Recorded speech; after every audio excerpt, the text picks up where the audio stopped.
שלום לכולם, ברוכים הבאים. היום אנחנו נכנסים לעומק של נושא שנוגע בכל כך הרבה אנשים, סוכרת. כן, לגמרי.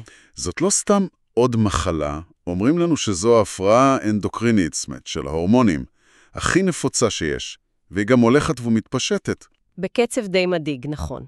קיבלנו חומרים ממש מקיפים, טקסטים שמפרטים את כל המנגנונים, הסוגים השונים, ההתמודדות.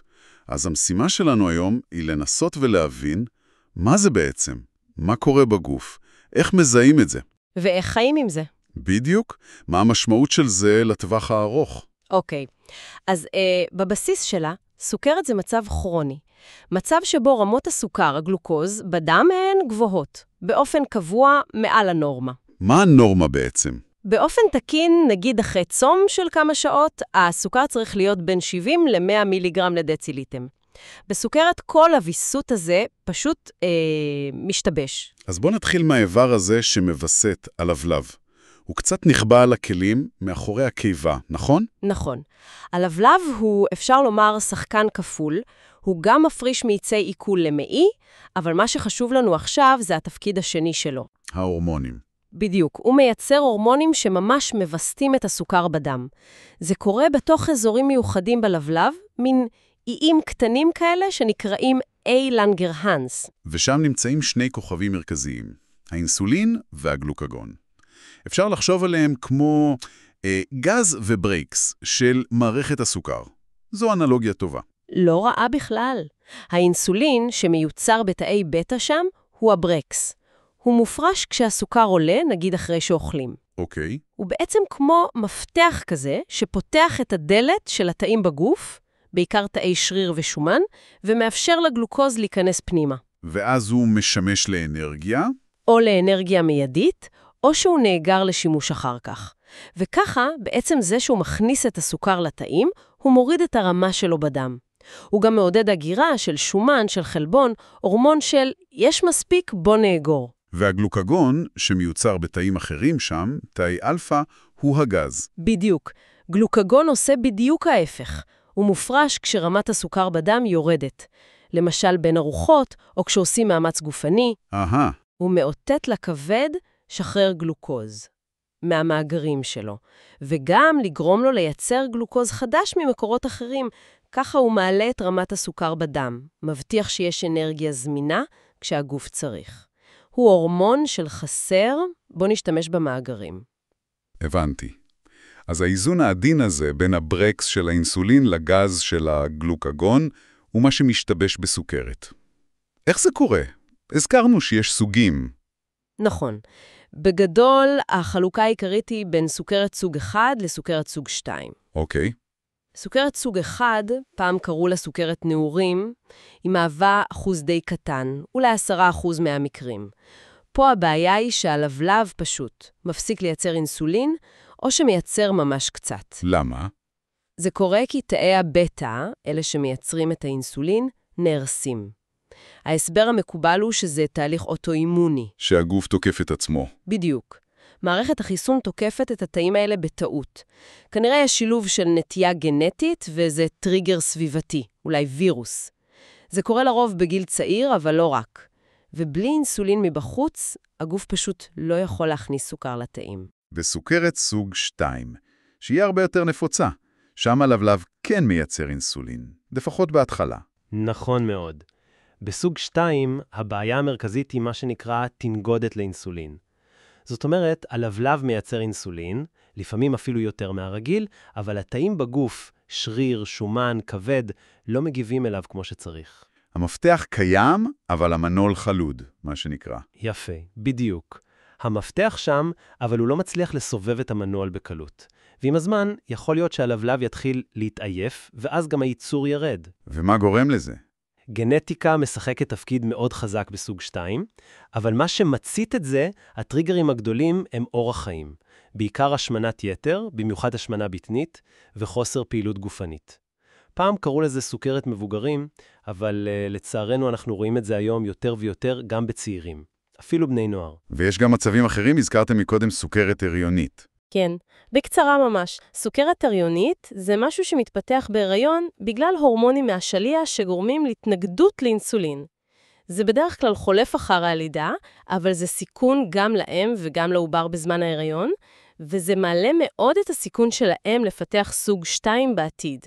ויש גם סוכרת משנית, שנגרמת ממחלות אחרות או מתרופות מסוימות. אוקיי, אז אם נתמקד רגע בסוג 2, שהוא הנפוץ, מי בסיכון מוגבר? מה הדגלים האדומים שכדאי לשים לב אליהם? אז יש כמה גורמי סיכון ידועים. קודם כל סיפור משפחתי. אם יש קרוב משפחה מדרגה ראשונה עם סוג 2, הסיכון עולה. גנטיקה. כן. גיל, מעל 45 זה גורם סיכון קלאסי, למרות שאמרנו שהגיל יורד. עודף משקל או השמנה, במיוחד באזור הבטן. רמות גבוהות של שומנים בדם, כולסטרול, טריגליצרידים, יתר לחץ דם, אורח חיים יושבני, חוסר פעילות גופנית. אוקיי. מוצא אתני מסוים גם משפיע. נשים שהייתה להם סוכרת הריונית, כמו שאמרנו, וחשוב מאוד לציין את מצב הטרום סוכרת. מה זה? זה כאשר רמות הסוכר בצום הן מעל הנורמה, אבל עוד לא מספיק גבוהות כדי להגדיר סוכרת. בטווח של 100 עד 125. זה ממש נורת אזהרה מהבהבת. הבנתי. אז הסוכר גבוה בדם, למה זה בעצם כל כך מזיק? איך זה גורם לתסמינים שאנשים מכירים, כמו העצמה וההשתנה המרובה? אוקיי, תראה. כשרמת הסוכר בדם עולה מעל סף מסוים, זה סביב 180 מיליגרם לדציליטר, הכליות כבר לא מצליחות לספוג את כל הסוכר הזה בחזרה לדם, אז הוא מתחיל לזלוג החוצה, לשתן. והגלוקוז הזה בשתן הוא כמו ספוג, הוא מושך איתו מים מהגוף. התוצאה היא שמאבדים הרבה נוזלים בשתן, מה שנקרא פוליוריה, השתנה מרובה. ואז הגוף מתייבש ומרגישים צמא. בדיוק.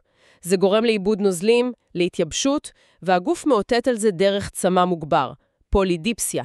זה המנגנון מאחורי שני הסימפטומים הקלאסיים האלה. ומה עם העייפות והירידה במשקל שלפעמים רואים? אמרת שזה יותר בסוג אחד. נכון. זה נובע מהצד השני של המטבע. זאת אומרת, יש המון סוכר בדם, אבל הוא לא מצליח להיכנס לתאים כמו שצריך, או כי אין אינסולין, בסוג 1, או כי התאים לא מגיבים אליו טוב, בסוג 2. אז התאים בעצם רעבים. בדיוק. התאים רעבים לאנרגיה, ואז הגוף מנסה לפצות, הוא מתחיל לפרק מאגרים אחרים, שומנים וחלבונים, כדי להפיק מהם אנרגיה. הפירוק הזה גורם לירידה במשקל, למרות שלפעמים יש דווקא תיאבון מוגבר, פוליפגיה. וכל המצב הזה גורם לתחושה של עייפות ותשישות. ויש גם סיכון בפירוק השומנים הזה. כן, וזה חשוב. תוצר לוואי של פירוק מוגבר של שומנים, שוב, בעיקר בסוג 1, זה יצירה של חומרים שנקראים גופי קטון. אלו חומרים חומציים. אם הם מצטברים בדם, זה יכול להוביל למצב חירום רפואי שנקרא חמצת קטוטית סוכרתית, DKA. זה ממש מסכם חיים. וואו. בסוג 2, בעיקר אצל מבוגרים עם רמות סוכר ממש גבוהות, יכול להתפתח מצב חירום אחר, שנקרא HHS. שם יש התייבשות קיצונית וסוכר בשמיים, אבל פחות חמצת. אז אם נסכם את התסמינים הקלאסיים שצריכים להדביק נורא, צמא מוגבר, השתנה מרובה, עייפות קיצונית, ירידה במשקל בלי סיבה ברורה, לפעמים גם טשטוש ראייה או זיהומים שלא עוברים. בדיוק. וחשוב לזכור את ההבדל. בסוג 1, התסמינים האלה מופיעים לרוב די בפתאומית, בצורה סוערת. בסוג 2 זה יכול להתפתח לאט-לאט, במשך שנים, לפעמים אפילו בלי תסמינים ברורים בהתחלה. יכול להיות שהמחלה מתגלה במקרה, בבדיקת דם שגרתית. אוקיי, ואיך מאבחנים באופן רשמי? אם חושדים שיש משהו. ההבחנה היא די פשוטה. היא מתבססת על בדיקות דם לרמת הגלוקוז. יש כמה קריטריונים, ומספיק שאחד מהם יתקיים, בדרך כלל צריך לאמת אותו בבדיקה חוזרת. מה עם הקריטריונים? או שרמת הגלוקוז בצום, אחרי 8 שעות בלי אוכל, היא 126 מיליגרם לדציליטר. או שרמת הגלוקוז שעתיים אחרי ששותים תמיסת סוכר מרוכזת, מה שנקרא המסת סוכר, היא 200 או יותר. או אם יש כבר תסמינים קלאסיים, אז מספיקה בדיקה אקראית של גלוקוז שמראה 200 או יותר. ויש את הבדיקה הזאת, HbA1c, המוגלובין מסוכר. מה היא אומרת לנו? זאת בדיקה ממש חשובה, בעיקר למעקב אחרי הטיפול. היא בעצם נותנת לנו תמונה ממוצעת של רמת הסוכר בדם בשלושת החודשים האחרונים. איך היא עושה את זה? ככל שיש יותר סוכר בדם לאורך זמן, כך יותר סוכר נדבק להמוגלובין, החלבון שנמצא בכדוריות הדם האדומות. הבדיקה מודדת איזה אחוז מההמוגלובין הזה הוא מסוכר. ערך תקין זה בדרך כלל מתחת ל-5.7% או 6%, תלוי במעבדה. ובסוכרת, מה המטרה? בסוכרת המטרה הטיפולית היא בדרך כלל להוריד את ה-A1C אל מתחת ל-7%, כי יודעים שזה מפחית משמעותית את הסיכון לסיבוכים לטווח ארוך. ומה לגבי הניטור היומיומי? אנשים עם סוכרת בודקים סוכר כל הזמן. עם הדקירה הזאת באצבע, זה עדיין רלוונטי? הניטור העצמי עם גלוקומטר, עם הדקירה באצבע, הוא עדיין כלי חשוב. אבל בשנים האחרונות יש מהפכה אמיתית בתחום הזה, עם מדי הסוכר הרציפים, ה-CGM. אלה החיישנים שמצמידים לזרוע. כן, זה חיישן קטן שמוחדר מתחת לאור, בדרך כלל בזרוע או בבטן, והוא מודד את רמת הסוכר בנוזל שבין התאים כל כמה דקות. ברציפות, 24/7. והוא משדר את הנתונים האלה לסמארטפון או למכשיר קטן ייעודי. מה היתרון הגדול של זה? היתרון הוא עצום. זה נותן תמונה דינמית ומלאה. לא רק מה הסוכר עכשיו, אלא גם לאן הוא הולך. רואים את המגמה, אם הוא עולה, יורד או יציב. המכשירים האלה גם מטריעים אם הסוכר נמוך מדי או גבוה מדי, אפילו כשאתה ישן. וזה עוזר להבין הרבה יותר טוב איך דברים כמו אוכל, פעילות גופנית, תרופות, משפיעים על הסוכר. זה פשוט כלי אדיר לשיטור האיזון ולהפחתת הסיכון לאיפו, לנפילות סוכר. נשמע משמעותי. מאוד. וכמובן, כל הניטור הזה, גם עם גלוקומטר וגם עם CGM, חייב לבוא יחד עם מעקב רפואי מסודר. בדיקות תקופתיות אצל הרופא, בדיקות עיניים, כליות, כפות רגליים, לב, כדי לתפוס סיבוכים בזמן אם הם מתחילים להתפתח. הזכרת סיבוכים, וזה באמת אולי החלק שהכי מטריד אנשים בנוגע לסוכרת. מה הם הסיבוכים המרכזיים האלה, שסוכר גבוה לאורך זמן יכול לגרום? נכון. הסיבוכים הם בעצם הנזק המצטבר שנגרם לכלי הדם בגלל רמות סוכר גבוהות לאורך שנים.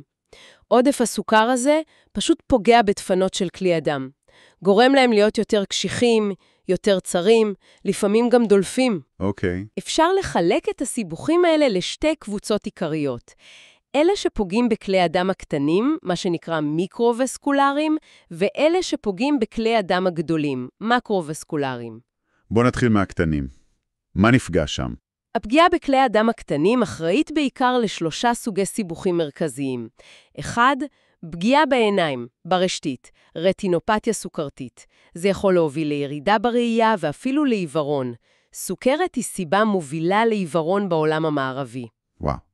2, פגיעה בכליות, נפרופתיה סוכרתית. זה יכול להוביל לאי ספיקת קריות כרונית ובסוף לצורך בדיאליזה או השתלת כליה. גם כאן סוכרת היא סיבה מובילה.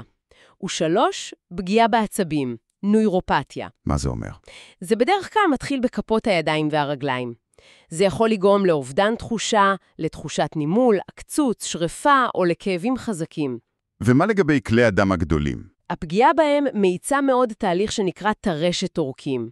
זאת אומרת, הצטברות של רובד טרשתי בדפנות העורקים הגדולים. וזה מוביל זה מעלה מאוד איתה לסיכון למחלות לב, להתקפי לב, לשבץ מוחי, ולבעיות בזרימת הדם לגפיים, בעיקר לרגליים, מה שנקרא מחלת עורקים היקפית. וזה קשור לבעיה הזאת של רגל סוכרתית? בדיוק. הרגל הסוכרתית היא שילוב קטלני של שני דברים. הנוירופתיה, אובדן התחושה, שגורם לכך שפצעים קטנים בכף הרגל לא מורגשים, והפגיעה בכלי הדם, שמקשה על הריפוי של הפצעים האלה בגלל זרימת דם לקויה. פצע קטון יכול להזדהם בקלות, והזיהום יכול להתפשט ולהוביל לצורך בקטיעה של הרגל. סוכרת היא הסיבה מספר 1 לקטיעות גפיים תחתונות שלא נגרמות מתאונה. זה באמת נשמע מפחיד, אבל חשוב להדגיש, כל הסיבוכים האלה הם תוצאה של סוכרת לא מאוזנת לאורך זמן, נכון? בדיוק. זאת הנקודה הכי חשובה. איזון טוב של רמות הסוכר, יחד עם שליטה על גורמי סיכון אחרים, כמו לחץ דם גבוה ושומנים גבוהים בדם, יכולים למנוע את הסיבוכים האלה, או לפחות לדחות אותם משמעותית ולצמצם את חומרתם. דיברנו הרבה על הסכנה של סוכר גבוה, אבל יש גם את הסכנה ההפוכה, נכון? ההיפוגליקמיה, נפילת סוכר. מתי זה קורה ומה הסימנים? נכון. היפוגליקמיה, שזה בעצם רמת סוכר נמוכה מדי, בדרך כלל מתחת ל-70 מיליגרם לדציליטר, היא בעיקר תופעת לוואי של הטיפול בסוכרת. של התרופות. בעיקר של אינסולין, אבל גם של כדורים מסוימים שמגבירים הפרשת אינסולין. זה יכול לקרות אם למשל לוקחים מינון גבוה מדי של תרופה, או שמדלגים על ארוחה אחרי שלוקחים את התרופה, או שעושים פעילות גופנית מאומצת ולא מתאימים את המינון או האוכל. ואיך מרגישים את זה? הסימנים הראשונים הם בדרך כלל די ברורים. זה הכרה, רעד בידיים, דפיקות לב מהירות, רעב פתאומי וחזק, חולשה, חברון. אוקיי. אם הסוכר ממשיך לרדת ולא מטפלים, זה יכול להחמיר. יכולים להופיע בלבול, קושי להתרכז, דיבור לא ברור, ראייה מטושטשת, ובמקרים ממש קשים זה יכול להגיע לאובדן הכרה ואפילו לפרקוסים. זה מצב חירום שדורש טיפול מיידי. ומה הטיפול המיידי? מה עושים? אם האדם בהכרה הוא מסוגל לבלוע, הדבר הכי חשוב זה לתת לו סוכר שיספג מהר בדם. משהו כמו 15 גרם פחמימה פשוטה. כמו מה למשל? חצי כוס מיץ פרות ממותק, או 3-4 קוביות סוכר, או כף דבש, או טבליות גלוקוז מיוחדות שיש לאנשים עם סוכרת. מחכים רבע שעה, בודקים שוב את הסוכר, ואם הוא עדיין נמוך, חוזרים על זה. אחרי שהסוכר מתחיל לעלות, חשוב לאכול משהו קטן שמכיל פחמימה מורכבת, כמו פרוסת לחם או קרקר, כדי למנוע נפילה חוזרת. ואם האדם מאבד הכרה? אם הוא מחוסר הכרה, אסור בשום אופן לנסות לתת לו משהו, לשתות או לאכול דרך הפה, כי הוא עלול להיחנק. במקרה כזה, אם יש בסביבה מישהו שיודע ויש לו ערכה, אפשר להזריק לו זריקת גלוקגון. זה הורמון שמעלה את רמת הסוכר. ובכל מקרה צריך להזעיק עזרה רפואית דחופה, אמבולנס. אוקיי, חשוב לדעת. אז בוא נדבר על הטיפול בסוכרת באופן כללי. איך שומרים על האיזון הזה כדי למנוע את כל הבעיות שדיברנו עליהן? אז הטיפול תמיד אבל תמיד מתחיל בבסיס, שינוי באורח חיים. זה אומר שני דברים עיקריים, תזונה נכונה ופעילות גופנית. מה זאת אומרת תזונה נכונה לסוכרת? זה בעיקר דגש על פחמימות מורכבות, עם סיבים תזונתיים, הפחתה משמעותית של סוכרים פשוטים ומשקאות ממותקים, הפחתת שומן רווי, אכילת ירקות, פירות במידה, קטניות, דגנים מלאים. התאמה אישית של התזונה על ידי דיאטנית היא מאוד חשובה. ופעילות גופנית. פעילות גופנית סדירה היא קריטית, במיוחד לסוג 2, היא עוזרת לשפר את הרגישות לאינסולין, מורידה את רמות הסוכר, עוזרת בירידה במשקל ושמירה עליו. המטרה היא בדרך כלל לפחות 150 דקות בשבוע של פעילות אירובית מתונה, כמו הליכה מהירה. לפעמים, בעיקר בשלבים הראשונים של סוג 2, שינוי אורח חיים כזה יכול להספיק כדי לאזן את הסוכרת. ומתי צריך תרופות? אם השינוי באורח חיים לא מספיק כדי להגיע ליעדי האיזון, או כמובן בסוכרת סוג 1 שבה פשוט אין אינסולין, אז מוסיפים טיפול תרופתי. ובסוג 1 זה תמיד אינסולין. בסוג 1 אין ברירה, הטיפול הוא אינסולין שמחליף את האינסולין שהלבלב כבר לא מייצר. הוא ניתן בדרך כלל בזריקות תת-עוריות כמה פעמים ביום, או באמצעות משאבת אינסולין שמזליפה אינסולין באופן רציף. יש סוגים שונים של אינסולין, מהירים, איטיים, והטיפול מותאם אישית לכל מטופל. ובסוג 2, מתחילים ישר עם אינסולין? לא. בסוג 2 בדרך כלל מתחילים עם כדורים. יש כמה קבוצות של כדורים שפועלים במנגנונים שונים. למשל? התרופה הכי נפוצה שמתחילים איתה בדרך כלל היא מטפורמין. היא בעיקר מגבירה את הרגישות של התאים לאינסולין. יש תרופות אחרות שמעודדות את הלבלב להפריש יותר אינסולין, יש כאלה שמעטות את ספיגת הסוכר מהמזון במעי, ויש גם תרופות חדשות יותר שגורמות להפרשת סוכר דרך השתן. ואפשר לשלב ביניהן? כן, לעתים קרובות משלבים כמה סוגי כדורים כדי להשיג איזון טוב יותר. אם גם השילוב של כדורים ואורח חיים בריא לא מספיק, או אם המחלה מתקדמת והלבלב מתחיל לייצר פחות אינסולין, אז גם בסוג 2 לפעמים צריך להוסיף או לעבור לטיפול באינסולין, כמו בסוג 1. שאלה חשובה, האם אפשר למנוע סוכרת סוג 2 מלכתחילה? במיוחד לאור מה שאמרת על הקשר לאורח חיים. בהחלט כן. וזה אולי המסר הכי חשוב. מחקרים גדולים וחשובים הראו בצורה מאוד ברורה ששינויים באורח חיים יכולים למנוע או לפחות לדחות משמעותית את ההופעה של סוכרת סוג 2 אצל אנשים שנמצאים בסיכון גבוה, אלה עם טרום סוכרת. איזה שינויים? ירידה מתונה במשקל, אפילו רק 5% עד 7% ממשקל הגוף, תזונה בריאה יותר, כמו שהזכרנו, ופעילות גופנית סדירה, אותן 150 דקות בשבוע. השילוב הזה הראה שהוא יכול להפחית את הסיכון לפתח סוכרת ביותר מ-50%. זה המון. זה המון. זה מסר מאוד אופטימי. מניעה היא בהחלט אפשרית, והיא צריכה להיות בראש סדר העדיפויות של מערכת הבריאות, וגם של כל אחד באופן אישי, במיוחד לאור המגפה העולמית של השמנה וסוכרת. ולסיום, בוא נדבר על הפרוגנוזה, על הצפי. איך נראים החיים עם סוכרת היום? האם זה עדיין נחשב לגזר דין לחיים קצרים ומעלי סבל, כמו שאולי חשבו פעם? ממש לא. הפרוגנוזה השתפרה בצורה דרמטית בעשורים האחרונים. ניקח לדוגמה סוכרת סוג 1. כן. פעם, לפני עידן האינסולין, זו באמת הייתה מחלה קטלנית. היום, בזכות האינסולין המודרני, בזכות טכנולוגיות הניטור המתקדמות, כמו ה-CGM והמשאבות החכמות, ובזכות הבנה טובה יותר של איך לנהל את המחלה ביום-יום, אנשים עם סוכרת סוג 1 יכולים לחיות חיים ארוכים, מלאים ופעילים. זה דורש הרבה עבודה בטח. זה דורש התמודדות יומיומית, משמעת, למידה מתמדת. אבל זה בהחלט אפשרי. יש אנשים שחיים 70, 80 שנה ויותר עם סוכרת סוג 1 באיכות חיים טובה. הסיפור המפורסם על בוב קראוזה שחי מעל 85 שנה עם המחלה הוא דוגמה מעוררת השראה. ומה נגדי סוג 2? בסוג 2 המפתח הוא אבחון מוקדם וניהול נכון ומתמשך. אם מאבחנים את המחלה בזמן, לפני שהסיבוכים מתחילים להופיע או כשהם רק בתחילתם, ואם מקפידים על אורח חיים בריא, על נטילת התרופות לפי הצורך ועל מעקב רפואי מסודר, אפשר בהחלט למנוע או לדחות משמעותית את הסיבוכים הקשים ולחיות חיים איכותיים וארוכים. הבעיה העיקרית בסוג 2 היא שהרבה פעמים האבחון מגיע מאוחר מדי, כשהנזק כבר התחיל להצטבר. אז המסר הוא לא להתעלם מסימנים, להיבדק, ואם מאובחנים, לטפל. בדיוק. תודה רבה. אני חושב שאם ננסה לסכם, סוכרת היא בהחלט אתגר בריאותי גדול, אבל היא בהחלט לא סוף העולם, והיא ניתנת לניהול.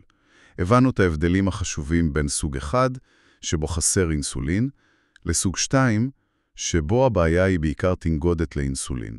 הבנו שהמפתח בשני המקרים הוא לשמור על איזון של רמות הסוכר בדם. נכון. ושהכללים לכך הם ניטור כפתני בין אם בבדיקות דם או עם הטכנולוגיות החדשות, טיפול מותאם אישי ומעקב רפואי רציף כדי למנוע סיבוכים. ואי אפשר להדגיש מספיק, כמו שאמרת, את החשיבות של אורח חיים, תזונה נכונה ופעילות גופנית, גם במניעה של סוג 2 וגם כחלק בלתי נפרד מהטיפול בשני הסוגים. נכון מאוד. ואולי כמחשבה לסיום, אפשר לחזור לרגע לאותו ריקוד מופלא שדיברנו עליו בהתחלה, בין האינסולין לגלוקגון. הגז והברקס. כן, זה מנגנון ויסות אנרגיה כל כך מתוחכם וחיוני, שהגוף שלנו מפעיל כל הזמן, בלי שנשים לב. כשהוא משתבש בסוכרת, אנחנו מבינים כמה הוא קריטי. אבל אולי ההבנה הזאת יכולה גם לתת לנו כוח ופרספקטיבה. היא מזכירה לנו שהבחירות היומיומיות שלנו, מה אנחנו מכניסים לגוף, כמה אנחנו זזים, הן לא סתם המלצות כלליות, הן משפיעות באופן ישיר ומיידי על האיזון העדין הזה. המודעות הזו היא כלי אדיר, לא רק למי שחי עם סוכרת, אלא לכל אחד מאיתנו שרוצה לשמור על הבריאות שלו לאורך זמן. בסופו של דבר, לדאוג לאיזון הזה, זה לדאוג למנוע שמניע את כל המערכת.